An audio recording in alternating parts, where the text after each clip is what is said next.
Tayo po ay nasa ika-4 na lesson na sa Divine Program.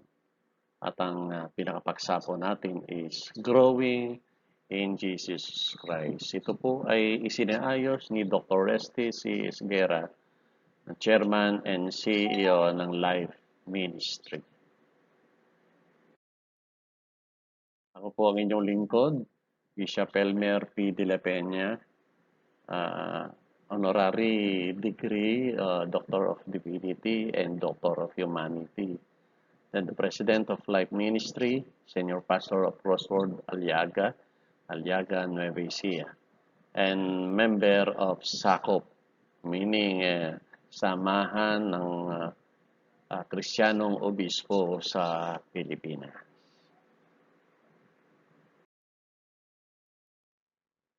So ang ating lesson 1 ngayon ay pagsubok ng panahon. Ang ating sasahuluhin na talata o memory verse ay Hebreo, matatagpuan sa Hebreo 4:15. Sabi po rito, ang dakilang saserdote nating ito ay nakakaunawa sa ating mga kahinaan sapagkat sa lahat ng paraan tinuksos siyang tulad natin ngunit hindi nagkasala. So, bilang panimula, hanggang kailan ka susunod kay Kristo? Panahon ang unang pagsubok sa pagkaalagad. Sa araling ito, matutuklasan natin ang mga bagay na nakakatulong sa mga alagad sa Pilipos upang malampasan nila ang pagsubok ng panahon. So, sa aklat po ng Pilipos, Kapitulo 1, talatang 1 hanggang 11, ganito po ang sinasabi. Mula kina Pablo at Timoteo, mga alipin ni Kristo Jesus sa mga taga-Pilipos na hinirang ng Diyos at nananalig kay Kristo Jesus, gayon din sa mga tagapangasiwa at sa mga tagapaglingkod. Talatang 2, sumainyo nawa ang pagpapala at kapayapaan ng Diyos na ating Ama at ng Panginoong Kristo. Nagpapasalamat ako sa Diyos tuwing naalala ko kayo. Ang aking mga panalangin para sa inyo ay laging puspos ng kagalakan. Dahil sa inyong tulong sa pagpapalaganap ng mabuting balita tungkol kay Kristo mula nang ito'y inyong tanggapin hanggang sa kasalukuyan.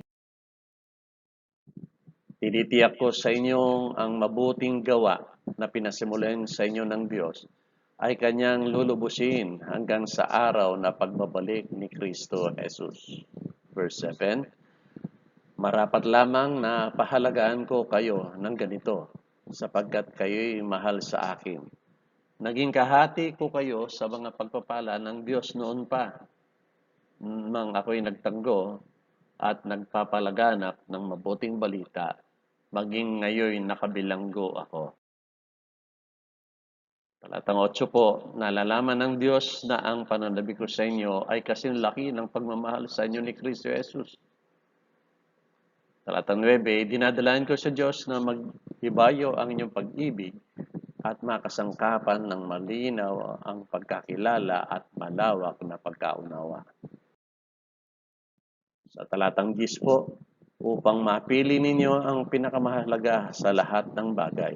Sa gayon, pagdating ng araw ng pagbabalik ni Kristo, masubungan kayong malinis, walang kapintasan. At sa talatang 11 po, at puspos ng magagandang katangiang kaloob sa inyo ni Yesu Kristo sa karangalan at kapurihan ng Diyos.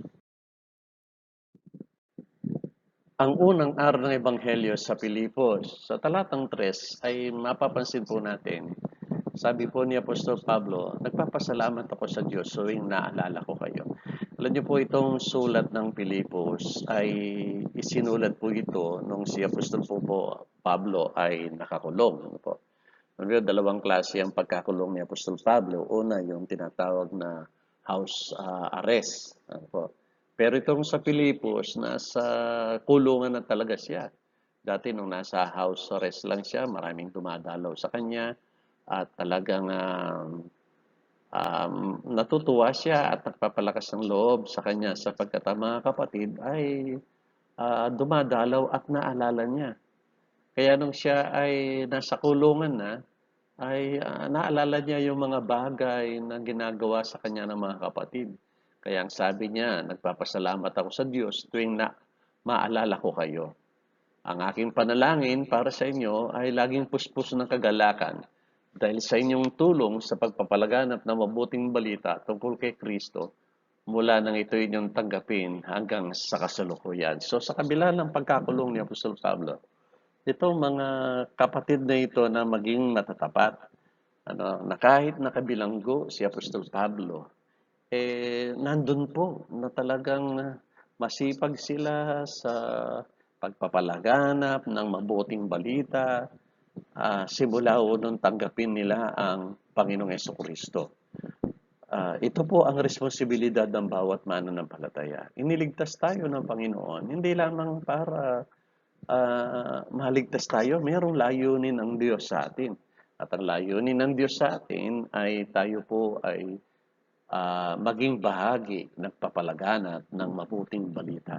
Ito po yung binabanggit ni Apostol Pablo sa mga mananampalataya sa Pilipos. So, ang unang tanong po rin, ano ang pinagpapasalamat ni Pablo tungkol sa mga Kristiyano sa Pilipos? Ayon po sa talatang 3 hanggang 4. Pag-isipan po natin.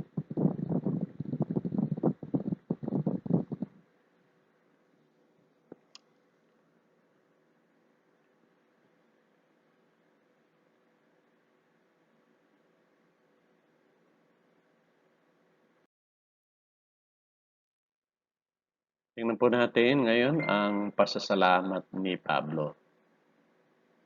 Ang mga mananampalataya mula sa Pilipos ay pinapurihan ni Pablo dahil sa kanilang pagbibigay at pagtanggap. Malaki ang pasasalamat ni Pablo dahil hindi sila nakakalimot sa panahon ng kanyang kagipitan. Katangian ng mga taga-Pilipos ay magmamahalan at pananalig sa isa't isa, pagtitiwala at kagandahang loob.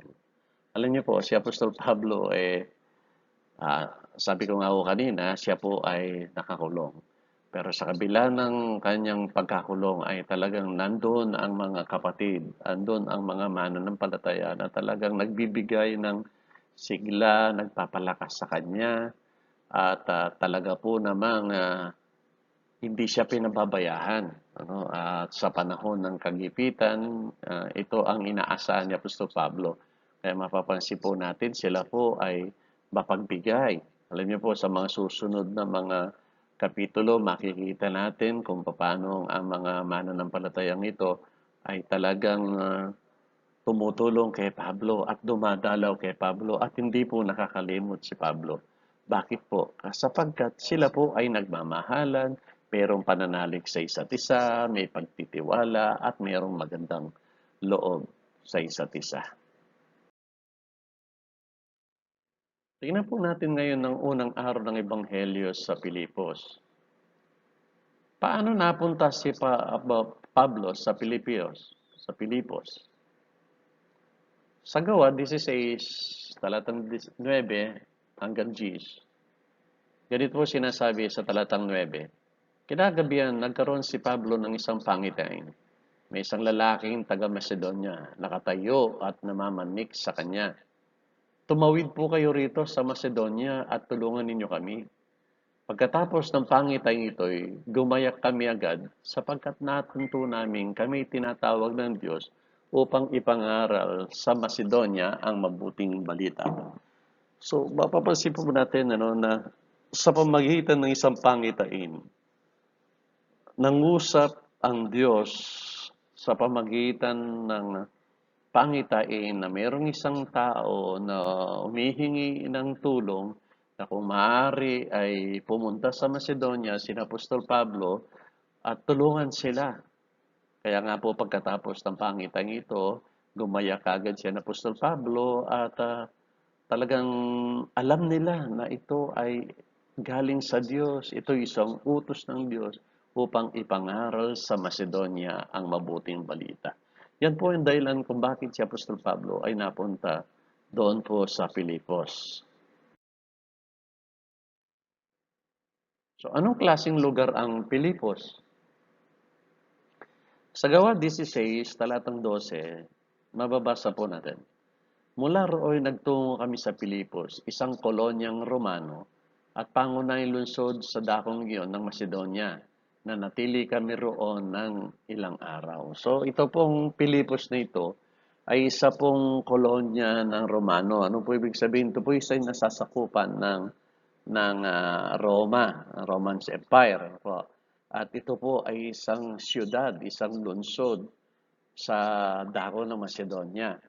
Kung atin po titingnan ito, parang ito po ay parang Subic, magandang lugar, at talagang maunlad na lugar, o parang Cabanatuan din, na maganda ang lugar, maunlad, parang Manila. So ito po yung uri ng lugar ng Pilipos.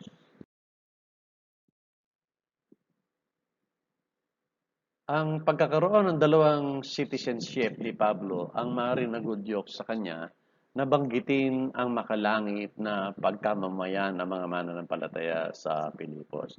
Si Apostol Pablo po kasi meron dual citizenship. Siya po ay talagang Hudyo, ipinanganak na Hudyo, galing sa lahi ng Benamita, at nung po sila ay masakop ang Israel, ang bansang Israel ay nasakop ng Roma, siya po ay nagpa-convert bilang isang Romano. Kaya dalawa ang kanyang citizenship.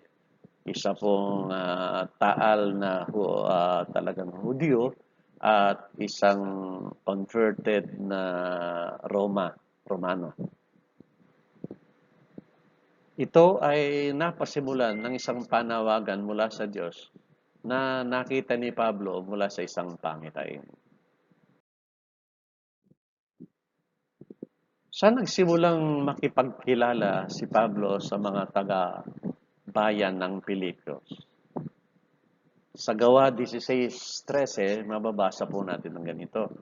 At ng araw ng pamamahinga, lumabas kami ng lungsod at nagpunta sa tabing ilog sa isang puok na inakala naming dakong panalanginan ng mga Hudyo. Naupo kami at nakipag-usap sa mga babaeng nagkakatipon doon. So, nagpasimula po doon po sa mga babae na nagkakatipon doon. Kaya po si Pablo ay nakilala.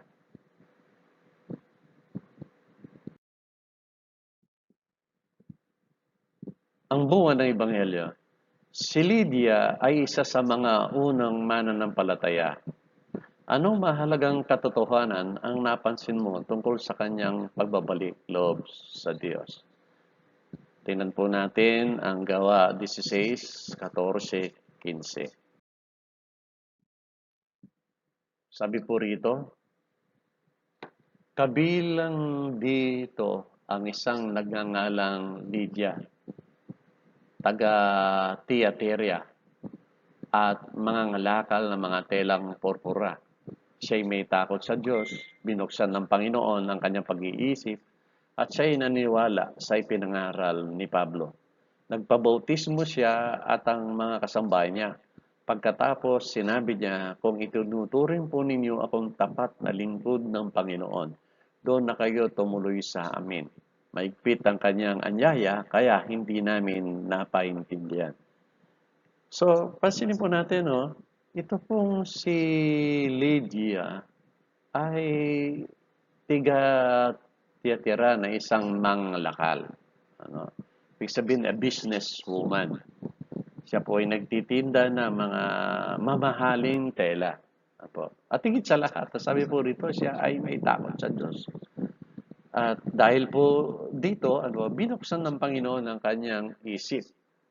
at siya ay naniwala sa pinangaral ni Pablo. So si Apostol Pablo po ay nangangaral at isa po sa audience doon ay walang iba kundi si Lydia na isang businessman.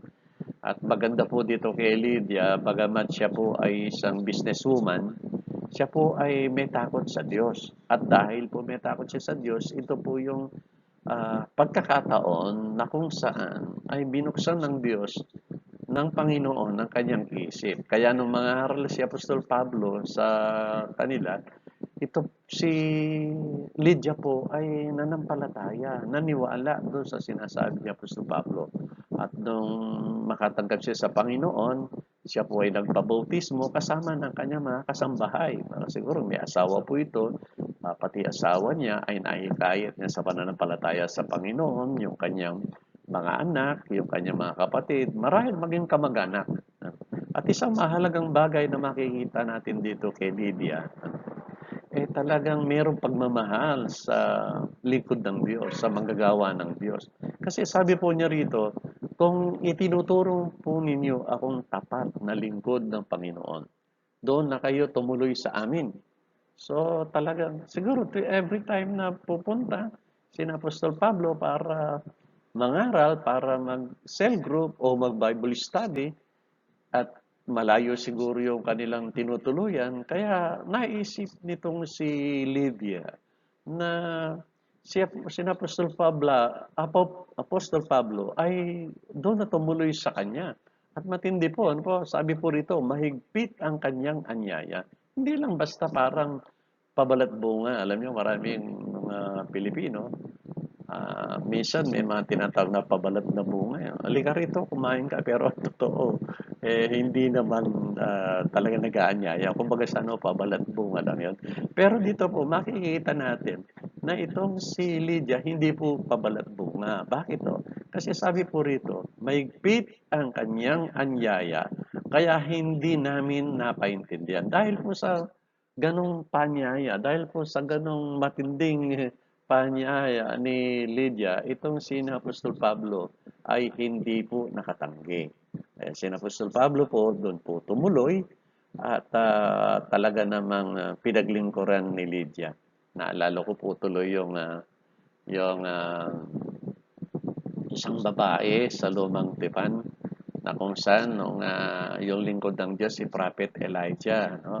Talaga ipinagpagawa pa ng kwarto para tuluyan ng lingkod ng Diyos. So ibig sabihin talagang natural na sa isang tunay na mananampalataya na kapag nandoon ang lingkod ng Diyos, kapag dinalaw ng lingkod ng Diyos, hindi maaaring hindi pagpalain ang mga mananampalataya. Katulad dito ito si Lydia, na talagang dinalaw sila ni Pablo, nagturo si Pablo, nag-cell group si Pablo, Bible study si Pablo, at pagkatapos nito'y pinakain. At hindi lamang po yun. Inanyayahan pa ni Lydia na kung maaari, doon na sila tumuloy. Sa isang mahalagang bagay na makikita natin kay Lydia. So ano po ang naging bunga nito ng Ebanghelyo sa buhay ni Lydia? Sabi nga po rito, si Lydia isang mangangalakal, a businesswoman. No? Makikita, may takot sa Diyos, binuksan ng Diyos ang kanyang isip, at siya ay naniwala kay Pablo. Siya ay nagpabautismo, 10 ng kanyang sambahayan. Ipinakita niya ang kanyang kagandahang loob ng anyayaan niya sina Pablo nasa kanyang bahay manuluyan. So ito po yung bunga ng Ebanghelyo, na kapag ang isang tao ay totoong tumanggap sa Panginoon at talagang isinapuso ang salita ng Diyos, ipinamuhay ang salita ng Diyos, makikita po natin doon na talagang merong pagmamahal sa lingkod ng Panginoon.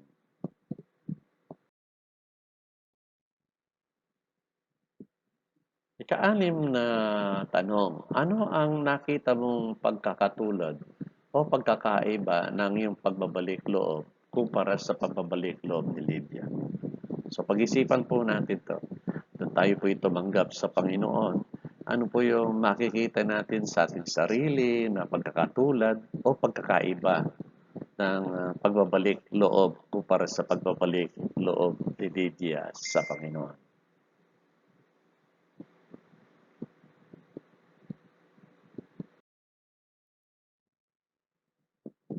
Bakit nagpatuloy ang mga taga-Pilipos hanggang ngayon? Ikapitong tanong. Sangayon sa Filipos, Kapitulo 1, talatang 5 hanggang 6, ano ang pinakamalaking dahilan kung bakit nakapagpatuloy ang mga taga-Pilipos hanggang ngayon? Basahin po natin yung talatang 5 hanggang 6. Tapos sagutin po natin yung tanong na ito.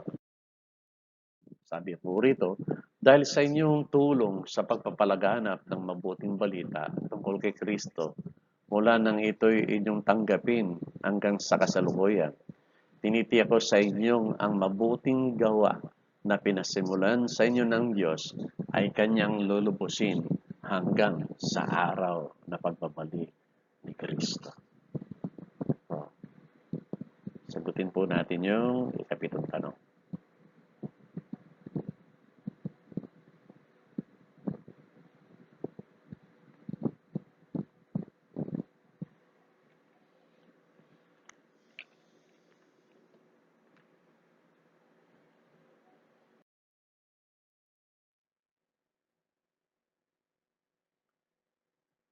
Mula nang tanggapin nila si Kristo bilang Diyos at tagapagligtas ng kanilang mga buhay, ang mga tiga-Pilipos ay nagsimula ng gumawa ng mabuti.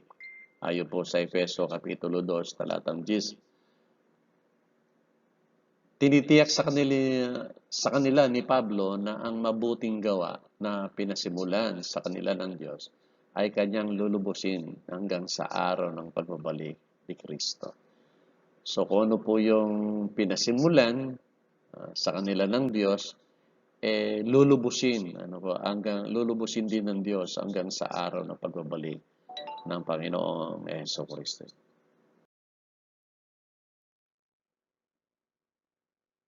Gaano kalakas ipinahiwatig ni Pablo ang kanyang pagmamahal sa mga taga-Pilipos? Mababasa po natin yan sa Pilipos 1:8 hanggang 9. Sabi po rito, nalalaman ng Diyos na ang pananabik ko sa inyo ay kasalaki ng pagmamahal sa inyo ni Kristo Jesus. Ipinadalain ko sa Diyos na magibayo ang inyong pag-ibig at masangkapan ng malinaw na pagkakilala at malawak na pagkaunawa. So, pansinin po natin yung pagmamahal ni Apostol Pablo sa mga tiga-Pilipos. Sagutin po natin yung ika-8 tanong. Base po sa aklat ng Pilipos 1:8 hanggang 9.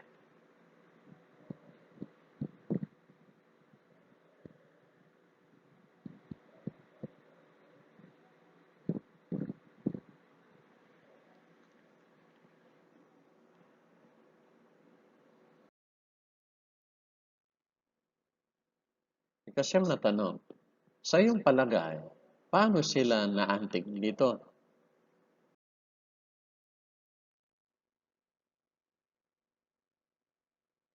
Ikasampung tanong, ano ang panalangin ni Pablo sa mga tiga-Pilipos? Basahin natin yung 9 hanggang 11. Idinadalahin ko sa Diyos na mag-ibayo ang inyong pag-ibig at masangkapan ng malinaw na pagkakilala at malawak na pagkaunawa upang mapili niyo ang pinakamahalaga sa lahat ng bagay. Sa gayon, pagdating ng araw na pagbabalik ni Kristo, masubukan kayong malinis, walang kapintasan, at puspos na magagandang katangian, kaloob sa inyo ni Yesu Kristo, sa karangalan at kapurihan ng Diyos. So ito po yung panalangin ni Apostol Pablo sa mga mananampalataya sa Filipos, na lalo pa na yung kanilang pagmamahalan sa isa't isa ay lalo pang magibayo. At higit sa lahat, masumpungan ng malinaw ang pagkakilala at malawak na pagkaunawa. So hindi lang bilang mananampalataya, hindi lang pagkatanggap mo sa Panginoon ay umihinto na doon, tama na doon. Hindi. Kinakailangan ay yung pagmamahal natin, lalo pang mag-ibayo, tapos masangkapan ng malinaw, ng pagkakilala at pagkaunawa, malawak na pagkaunawa sa salita ng Diyos at sa ating Panginoong Kristo. Bakit? Sabi rito, upang mapili niyo ang pinakamahalaga sa lahat ng bagay.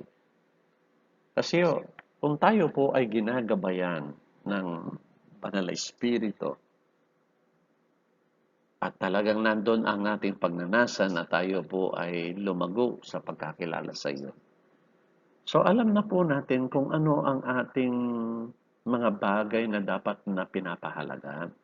Kaya nga si Apostol Pablo mayroon pong binanggit sa Roma Kapitulo 12, talatang 1 hanggang 2. Sabi po, kaya nga mga kapatid, sabi na, ako'y namamadik sa inyo na inyong ialay ang inyong sarili bilang handog na buhay na siyang tunay na pagsamba ninyo sa Panginoon. Yan, talatang 2, sabi ko, huwag na kayong makiayon sa takbo ng mundo, kundi magbago na ang inyong pag-iisip upang maunawaan ninyo kung ano ang kalooban ng Diyos. Kaya po kung tayo po ay talagang mayroong malinaw na pagkakilala sa Panginoon at mayroong malawak na Panginoon, alam na po natin kung ano yung bagay na dapat nating pahalagahan. Bakit to? Sabi po rito, pagdating ng araw ng pagbabalik ni Kristo, masumpungan kayong malinis at walang kapintasan. Kasi ito po yung dahilan kung bakit tayo pinili ng Panginoon. Sabi nga sa aklat po ng Efeso in chapter 1, ano po, na before the creation of the world, God chose us to be holy and blameless. Yung bang mahirap tayo sa Diyos na walang dungis, walang kulubot, walang kapintasan. Kaya nga po kung tayo po ay talagang lumalakad sa salita ng Panginoon, magiging malinaw, magiging malawak ang ating pagkaunawa sa salita ng Panginoon. At malalaman natin kung ano yung mga bagay na dapat nating pahalagaan at pagdating ng Panginoon ay masumpungan tayong malinis at walang kapintasan. At sabi po rito, at puspos ng magandang katangi ang kaloob sa inyo ni Yesu Kristo sa karangalan at kapurihan ng Diyos. So, ibig po sabihin, kapag nasumpungan po tayong malinis, kung nasumpungan tayong walang kapintasan pagdating ng Panginoon, ito po ay nakakapagbigay ng karangalan at kapurihan sa Diyos. Tingnan po natin ngayon ang dalangin ni Pablo. Ano po dalangin niya? Una, mag-ibayo ang inyong pag-ibig. Ito po yung unang panalangin niya sa mga mananampalataya sa Pilipos. Pangalawa, masangkapan ng malinaw na pagkakilala at malawak na pagkaunawa sa Diyos. Pangatlo, upang mapili ang pinakamahalaga sa lahat ng bagay. Pangapat, mapuspos ng magagandang katangian, kaloob ni Kristo. So ito po, matira, matibay. Sinasabi natin ang kasabihan ito, yung salitang matira at ng matibay. Tayo naniniwala na ito ay tadhana ng buhay. Kung hindi tayo matibay, hindi tayo tatagal. Tulad ng iba, we are called losers. Subalit sa buhay Kristiyano, ang ating pagiging matibay ay nakadepende sa Diyos na nagpapalakas sa atin. Hindi siya malayo sa atin sapagkat siya ay pagitan lamang ng isang dalangin. So, yung pong pagiging matibay natin, ng ating pananampalataya, nakadepende sa Diyos na nagpapalakas sa atin.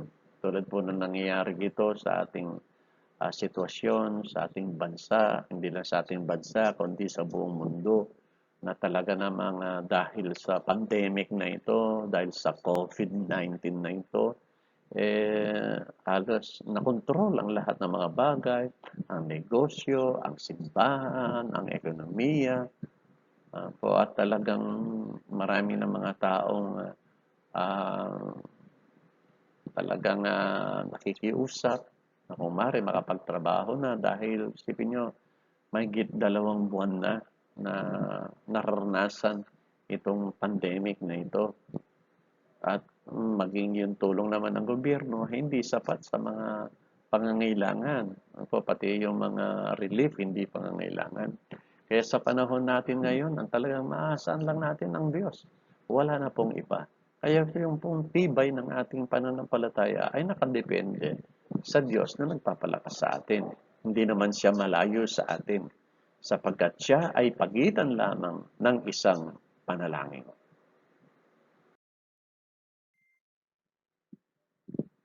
Mula nang tinanggap mo si Kristo, ilan sa mga miyembro ng iyong sambahayan ang tumanggap na rin sa Kanya? Ibig po sabihin, nung tumanggap tayo sa Panginoon, ay yung bang ating mga mahal sa buhay, yung ating sambayanan, may tumanggap ba? Ilan na po yung tumanggap? Uh, Tayo ba'y naging patotoo sa kanila? Kasi mahalaga po yun. Pag-isipan po natin ito.